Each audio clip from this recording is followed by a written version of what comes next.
నమస్కారం, one TV న్యూస్కి స్వాగతం. హెడ్లైన్ చూద్దాం. హైదరాబాద్లో రెండవ రోజు ఐటీ సోదాలు.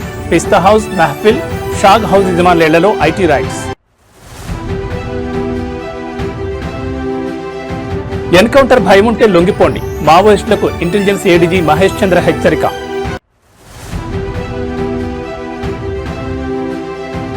రేపు సిబిఐ కోర్టుకు హాజరు కానున్న జగన్, వ్యక్తిగతంగా హాజరు కావాలని ఆదేశించిన కోర్టు.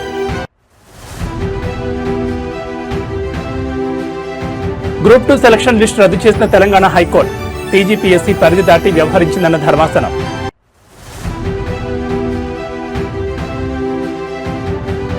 ఏపీలో మరో ఎన్కౌంటర్, 7 మావోయిస్టుల మృతి.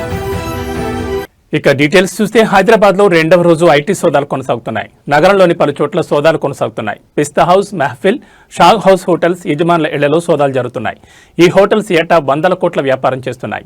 ఐటీ రిటర్న్స్లలో అవకతవకలు జరిగినట్లు ఐటీ అధికారులు గుర్తించారు. నిన్న ఉదయం 6 గంటలకు ప్రధాన కార్యాలయాలు, హోటల్స్, రెస్టారెంట్లలో ఐటీ తనిఖీలు నిర్వహించారు. రాజేంద్ర నగర్లోని పిస్తా హౌస్ ఓనర్ మహమ్మద్ అబ్దుల్ మోషి ఇళ్లలో సోదాలు కొనసాగుతున్నాయి. ఇప్పటికే మహమ్మద్ మాజిద్కి సంబంధించిన వర్కర్స్ ఇళ్లలో సోదాలు చేస్తున్నారు. వర్కర్ల దగ్గర నుంచి కీలక డాక్యుమెంట్లు, కంప్యూటర్, హార్డ్ డిస్క్లు స్వాధీనం చేసుకున్నారు.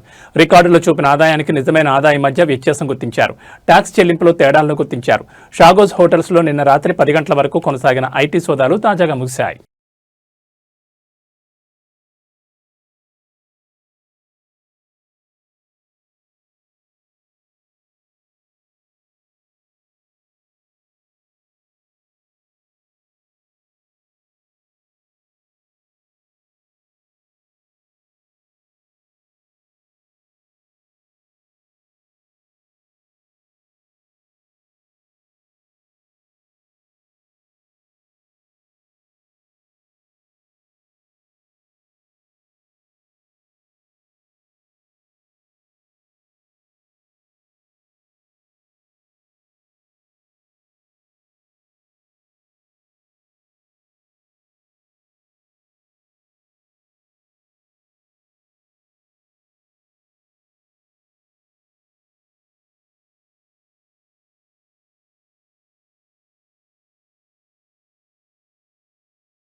ఏపీలో వరుసగా ఎన్కౌంటర్లు జరుగుతున్న నేపథ్యంలో ఇంటెలిజెన్స్ ఏడీజీ మహేష్ చంద్ర లడ్డా కీలక ప్రకటన చేశారు. ఇవాళ ఉదయం నిర్వహించిన ప్రెస్ మీట్లో ఆయన మాట్లాడుతూ, ఛత్తీస్గఢ్లో ఆపరేషన్ కగార్, తెలంగాణలో కొందరు మావోయిస్టుల లొంగుబాటు నేపథ్యంలో షెల్టర్ కోసం మావోయిస్టులు ఏపీలోని కొన్ని ప్రాంతాలను ఎంచుకున్నారని తెలిపారు.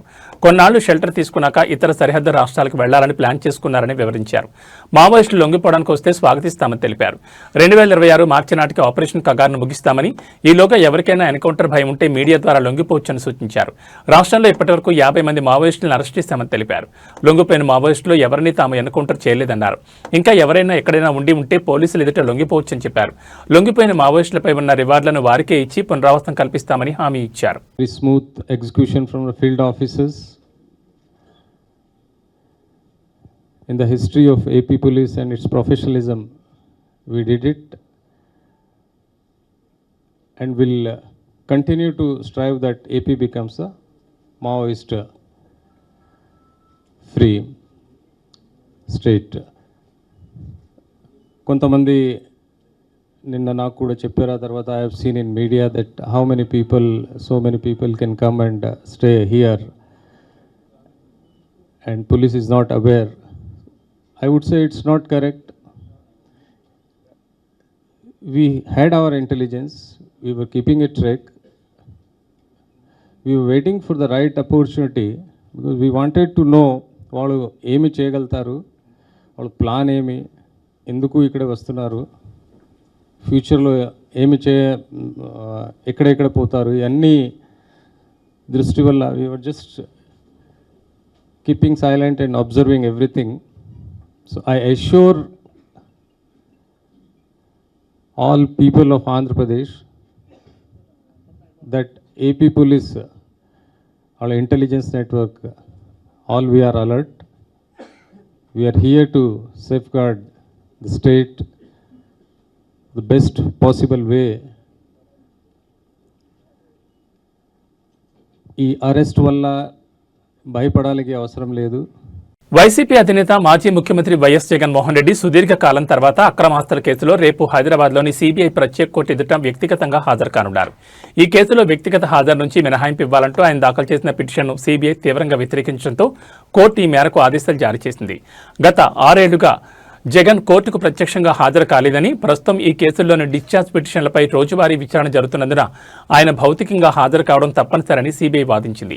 ఈ వాదనతో ఏకీభవించిన న్యాయస్థానం నవంబర్ 21లోగా వ్యక్తిగతంగా హాజరు కావాలని జగన్ ఆదేశించింది. ఈ నేపథ్యంలో గడువుకు ఒక్కరోజు ముందే ఆయన కోర్టుకు వెళ్లేందుకు సిద్ధమయ్యారు. ఇటీవల జగన్ కోర్టు అనుమతితో ఐరోపా పర్యటనకు వెళ్లారు. పర్యటన ముగిసిన వెంటనే వ్యక్తిగతంగా హాజరు కావాలని అప్పుడే కోర్టు స్పష్టం చేసింది. అయితే ఆయన హాజరు కాకుండా మినహాయింపు కోరారు. సీబీఐ అభ్యంతరం వ్యక్తం చేయడంతో ఆయన పిటిషన్ను కోర్టు తిరస్కరించింది. కాగా అక్రమాస్తుల కేసులో జగన్ 2013 సెప్టెంబర్ నుంచి బెయిల్పై బయట ఉన్న విషయం తెలిసిందే.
ఆంధ్రప్రదేశ్లో మరో ఎన్కౌంటర్ జరిగింది. మంగళవారం అల్లూరు సీతారామరాజు జిల్లా మారేడుమిల్లి అటవీ ప్రాంతంలో జరిగిన ఎన్కౌంటర్లో మావోయిస్ట్ టాప్ లీడర్ హిడ్మా, ఆయన భార్య హేమ సహా 6గురు మృతి చెందగా విజయవాడ సహా పలు ప్రాంతాల్లో పెద్ద సంఖ్యలో మావోయిస్టులను అరెస్ట్ చేశారు పోలీసులు.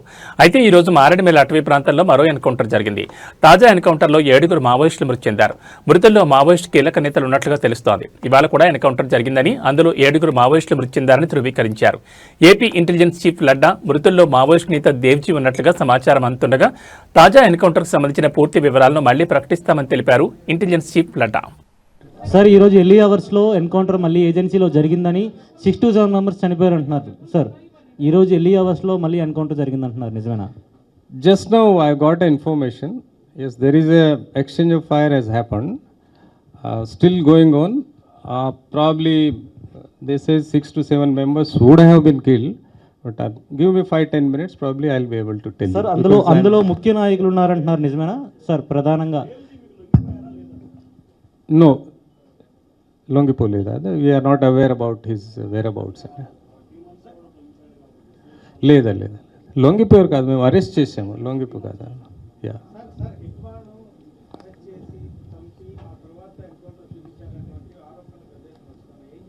నో, దట్స్ అబ్సల్యూట్లీ రాంగ్ అండి, కరెక్ట్ కాదండి.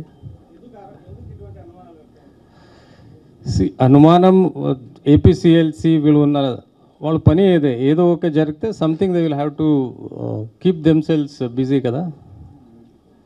If they have anything specific, they can go to the court, they can ask for whatever they want.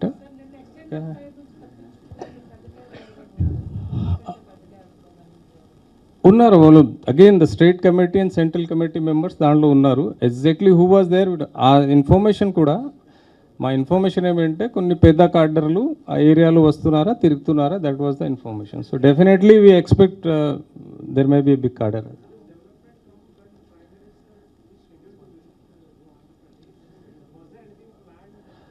No, these are the two independent things. They are nothing to do with that.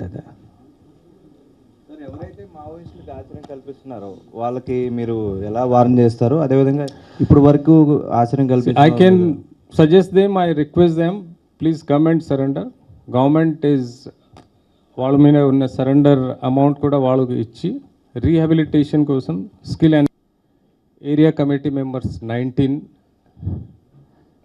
then platoon members 23, total 50. దీనిలో weapons 45 weapons, ammunition 272 rounds, 20 pellets and 280 cartridges, 2 magazines, 4 knives, then 750 gram wire, communication equipment, Maoist literature అన్నీ కూడా seize చేయడం జరిగింది. ఆ encounter తర్వాత కొంతమంది escape అయిపోయారు. So దానికి మేము స్పెషల్ ఆపరేషన్ మళ్ళీ లాంచ్ చేయడం జరిగింది in continuation to the same operation. So those people are only people who are left out as of now as per our information, and probably shortly will try to take them. I'll say this is one of the biggest specific intel based. 10 ఏళ్ల క్రితం తెలంగాణలో నిర్వహించిన group 2 నియామకాల ప్రక్రియపై high court కీలక తీర్పు వెలువరించింది. 2015-16 notification సంబంధించి ఎంపికైన అభ్యర్థుల జాబితాను రద్దు చేస్తున్నట్లు ప్రకటించింది. తెలంగాణ పబ్లిక్ సర్వీస్ కమిషన్ తమ ఆదేశాలను ఉల్లంఘించి పరిధి దాటి వ్యవహరించిందని ధర్మాసనం వ్యాఖ్యానించింది. ఈ కేసుకు సంబంధించిన పిటిషన్లపై విచారణ జరిపిన జస్టిస్ నగేష్ భీమపాక ధర్మాసనం జవాబు పత్రాల్లో వైట్నర్ వాడకం, దిద్దుబాట్లపై తీవ్ర అసహనం వ్యక్తం చేసింది. ట్యాంపరింగ్ జరిగినట్లు స్పష్టంగా తెలుస్తున్నా అలాంటి జవాబు పత్రాలను మూల్యాంకనం చేయడం చట్టవిరుద్ధమని స్పష్టం చేసింది. సాంకేతిక కమిటీ సూచనల మేరకు పునర్మూల్యాంకనం చేపట్టాలని ఆదేశించింది. ఈ మొత్తం ప్రక్రియను 8 వారాల్లో పూర్తి చేసి కొత్తగా అర్హుల జాబితాను ప్రకటించాలని టీజీపీఎస్సీని ఆదేశించింది. టీజీపీఎస్సీ 2015లో గ్రూప్ 2 నోటిఫికేషన్ విడుదల చేయగా 2016 నవంబర్లో రాత పరీక్షలు నిర్వహించింది. అనంతరం 2019లో నియామకాలు చేపట్టింది. అయితే మూల్యాంకనంలో అవకతవకలు జరిగాయని ఆరోపిస్తూ పలువురు అభ్యర్థులు హైకోర్టు ఆశ్రయించారు. సుదీర్ఘ విచారణ అనంతరం కోర్టు ఈ తీర్పును వెలువరించింది. ఈ తీర్పుతో అప్పటి నుంచి ఉద్యోగాల్లో ఉన్నవారి భవిష్యత్ ప్రశ్నార్థకంగా మారింది.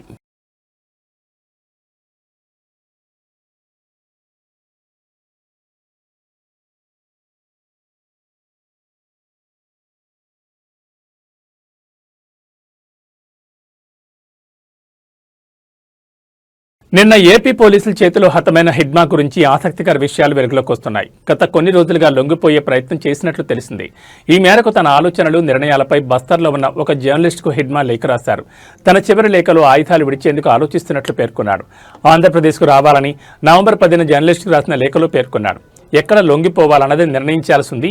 మా భద్రతకు హామీ ఇస్తే లొంగిపోయేందుకు సిద్ధం. త్వరలో హిందీతో పాటు తెలుగులోనూ ఆడియో మెసేజ్ పంపుతాం. ఆయుధాలు విడిచే ముందు కొన్ని అంశాలపై చర్చించాల్సి ఉందని లేఖలో రాసుకొచ్చారు. ఇదిలా ఉండగా ఏపీలోని మారేడుమిల్లి అటవీ ప్రాంతంలో నిన్న ఉదయం జరిగిన ఎదురు కాల్పుల్లో మావోయిస్టు కీలక నేత, కేంద్ర కమిటీ సభ్యుడు మాధవి హిడ్మా మృతి చెందిన విషయం తెలిసిందే. హిడ్మాతో పాటు ఆయన భార్య రాజీ, మరో 4 మావోయిస్టులు పోలీసులు ఎదురుకాల్పుల్లో మరణించారు. ఈ మేరకు హిడ్మా రాజే మరణించిన విషయాన్ని పోలీసులు నిర్ధారిస్తూ వారి మృతదేహాల ఫోటోలను రిలీజ్ చేశారు. ఆంధ్రప్రదేశ్, ఛత్తీస్గఢ్, ఒడిశా సరిహద్దులో మావోయిస్టుల కదలికలకు సంబంధించి ఖచ్చితమైన సమాచారంతో మారేడుమిల్లి అటవీ ప్రాంతంలో భద్రతా బలగాలు ఈ రోజు ఉదయం కూంబింగ్ చేపట్టాయని ఏపీ డీజీపీ హరీష్ కుమార్ గుప్తా తెలిపారు.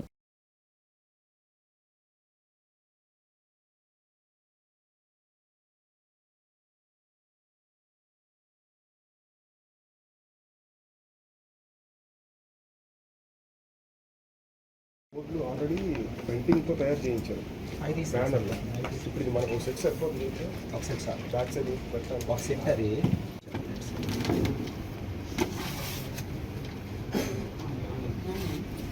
మానసిక వైకల్యంతో ఉన్న కొడుక్కి కనీసం తిండి లేక అనారోగ్యం పాలై మృతి చెందగా కొడుకును పూడ్చిపెట్టేందుకు డబ్బులు లేక శ్మశానంలో గంటల తరబడి కొడుకు మృతదేహాన్ని ఒడిలో పెట్టుకుని ఏడుస్తూ గడిపాడు ఓ తండ్రి. ఈ హృదయ విదారకర ఘటన మహబూబ్ నగర్లో చోటు చేసుకుంది. పట్నంలోని ప్రేమ్నగర్ చెందిన బాలరాజ్ పత్తిమిల్లులో పనిచేస్తూ ఉండేవాడు. ఏడాది కిందట మిల్లు మూతపడడంతో ఉపాధి కోల్పోయి ఆర్థిక ఇబ్బందులతో భార్యతో తరచూ గొడవలు జరుగుతుండేవి. కొద్ది రోజుల క్రితం భార్య చిన్న కుమారుని తీసుకుని ఇంటి నుంచి వెళ్లిపోయింది. మానసిక వైకల్యంతో పాటు వికలాంగుడైన పెద్ద కుమారుడు హరీష్ను చూసేందుకు డబ్బులు లేకపోవడంతో ఇటీవల హోటల్ క్లీనింగ్ పనిలో చేరాడు. అయితే వచ్చే అరకొర డబ్బులు మందులకు తిండికి సరిపోక హరీష్ తీవ్ర అనారోగ్యానికి గురై సోమవారం ఉదయం మృతి చెందాడు. చేతిలో చెల్లిగవ్వ కూడా లేకపోవడంతో మృతదేహాన్ని భుజాన వేసుకుని ప్రేమ్నగర్ శ్మశాన వాటికకు వెళ్లి ఏం చేయాలో తెలియక అలాగే ఏడుస్తూ కూర్చున్నాడు. దాదాపు 5 గంటల పాటు సహాయం కోసం ఎదురుచూసిన తర్వాత చీకటి పడుతుండగా స్థానికులు గమనించి జడ్చర్లకు చెందిన వీఆర్ స్వచ్ఛంద సంస్థ ప్రతినిధులకు సమాచారం ఇచ్చారు. సంస్థ ప్రతినిధి ప్రవీణ్ వాలంటీర్లతో సాయంత్రం 7 గంటలకు చేరుకుని ప్రొక్లైన్తో గుంత తీయించి హరీష్ మృతదేహాన్ని ఖననం చేశారు. అయితే గత 4 రోజులుగా ఆహారం లేక ఇద్దరం నీరు మాత్రమే తాగుతున్నామని, ఆకలి బాధ తాళలేక కుమారుడు మరణించాడని, తనకు కామెర్లు సోకి తీవ్ర అనారోగ్యంతో ఉన్నానని చెప్పడంతో స్థానికులు కంటతడి పెట్టారు. ఎంత విషాదకరమైన ఘటన అంటే నాకు ఇప్పుడే ఫోన్ వచ్చింది. కన్న కొడుకు చనిపోతే ఒడిలో పెట్టుకొని శ్మశాన వాటికలో దాదాపు మధ్యాహ్నం నుంచి 8 గంటలు ఇక్కడనే కూర్చున్నాడు ఆ వ్యక్తి.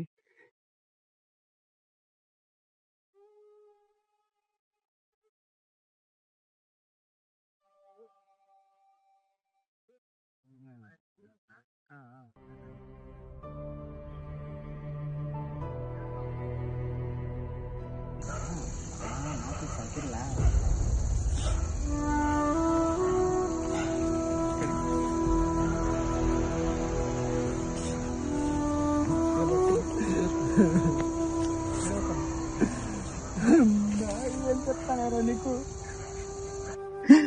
ఏం లేకుండా అయిపోతుందిరా. అమ్మ లేకుండా నాశనం చేసే బిడ్డ.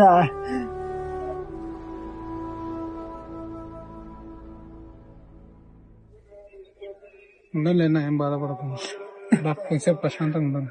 కృష్ణా జిల్లా ఆటోనగర్లో 28 మంది మావోయిస్టులను పోలీసులు అదుపులోకి తీసుకున్నారు. అనంతరం జిల్లా ఎస్పీ విద్యాసాగర్ నాయుడు మాట్లాడుతూ ఇంటెలిజెన్స్ రిపోర్ట్ ఆధారంగా పోలీసులు ఆక్టోపస్ కలిసి సంయుక్తంగా ఆపరేషన్ నిర్వహించామన్నారు.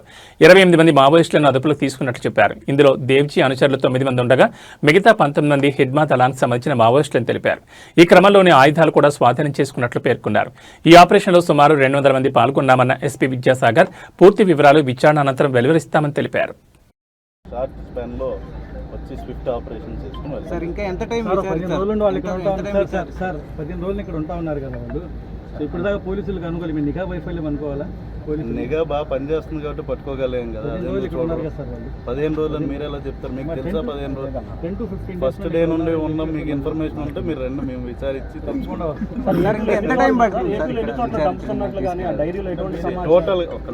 టోటల్గా మనం ఈరోజు ఓవరాల్గా 5 జిల్లాల్లో ఈ ఆపరేషన్ అనేది ప్యారలల్గా జరుగుతుంది. నా జిల్లాకు సంబంధించి మేము చెప్పాము. Other districts as and when those operations are completed they will give similar press meet. Main press meet ఎప్పుడు పెడతారు? రేపు పెడతాం. రేపు చెప్తాను. అంటే మార్నింగ్ బిల్డింగ్కి వెళ్ళిన టైంలో ప్రతిఘటించడం కానీ అంటే చూడండి, మన దగ్గర ఉండే వెపన్స్తో పోల్చుకుంటే, మన దగ్గర ఉండే ప్రొఫెషనల్ టీమ్తో పోల్చుకుంటే those people are from Chhattisgarh. They are relatively new చాలా మంది. అదే అండి, అది మనం ఒకసారి విచారిస్తే అండి పేర్లు అవి తీసుకోవాలి, డేటాబేస్లో చెక్ చేయాలి, వాళ్ళ మీద ఇంకా ఏమేమి వాటిలో ఇన్వాల్వ్ అయ్యారా లేదా అన్నది కనుక్కోవాలి. That's a long process. It takes more than a full day. Airport సమీపంలో ఈ షెల్టర్ తీసుకోవడానికి ఎక్కడండి? ఎయిర్పోర్ట్ సమీపంలో జోన్ కదా సార్, ఎన్టీఆర్ జిల్లా, కృష్ణా జిల్లా అంటే విఐపి జోన్. అలా ఎక్కడ షెల్టర్ తీసుకుంటున్న నిషేధం ఏం లేదండి. ఓన్లీ థింగ్ ఏంటంటే ఇది ఇండస్ట్రియల్ ఏరియా మనం గమనించుకుంటే దీంట్లో చాలామంది బయట రాష్ట్రాల నుండి ఎంతోమంది ఛత్తీస్గఢ్, ఒడిస్సా, అదేవిధంగా జార్ఖండ్ ఇక్కడ నుండి లేబర్స్ చాలామంది వచ్చి పోతూ ఉంటారు. అది ఈ రోజున జరుగుతుంది కాదు కదా, మనకి పెన్నూరు ఆటోనగర్లో ఎప్పటి నుండో బయట రాష్ట్రాల నుండి వచ్చి వెళ్ళటం అనేది అది సహజం. సో అలా వచ్చి ఉండొచ్చు. వచ్చిన తర్వాత మేము వాళ్ళ మీద నిఘా పెట్టుకున్నాం కాబట్టి వీళ్ళేమీ చిన్నోళ్ళు కాదు కదా, ఇలా ఇంట్లోకి రాగానే అలా వెళ్ళి పట్టుకుని వచ్చేయడానికి. వీళ్ళ మీద కొద్ది రోజులుగా నిఘా ఉండుంటుంది కదా మాకు కూడా. దీంట్లో లా అండ్ ఆర్డర్ సైడ్ నుండి ఐ వాజ్ దేర్. మా గన్నవరం డిఎస్పీ గారు ఉన్నారు, ఇన్స్పెక్టర్స్ ఉన్నారు, కంకిపాడు, పెనమలూరు, అదేవిధంగా మన గన్నవరం ఇన్స్పెక్టర్స్ ఉన్నారు. వాళ్ళ team law and order team వచ్చింది. ముఖ్యంగా ఆక్టోపస్ టీం దీంట్లో పార్టిసిపేట్ చేసింది. ఆక్టోపస్ డిఏజీ గారు ఉన్నారు. So it's a joint effort. Intelligence విభాగం నుండి వాళ్ళు డిఫరెంట్ ప్లేసెస్లో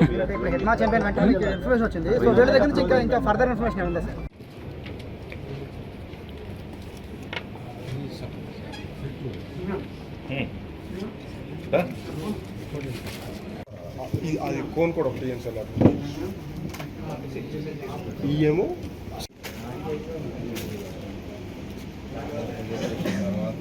ఇక్కడ ఏ దళాలు ఆల్రెడీ ప్రింటింగ్తో తయారు చేయించారు బ్యానర్లో. ఇప్పుడు ఇది మనకు ఒక సెట్ సరిపోతుంది. ఒక సెట్ సార్ బ్యాక్ సైడ్ పెట్టాలి. ఒక సెట్ అది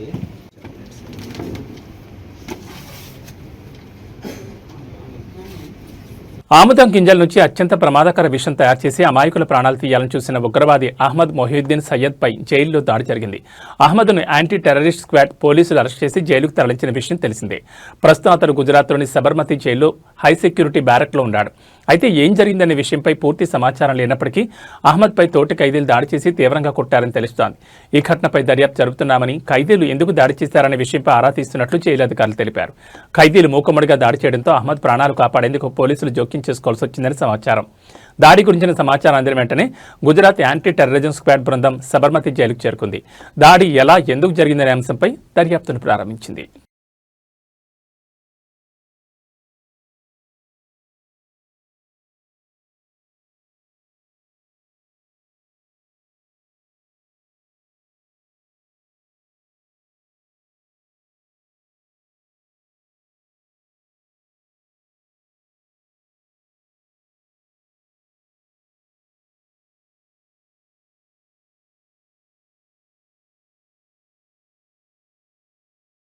ఇవి బులెటిన్ విశేషాలు. నమస్కారం.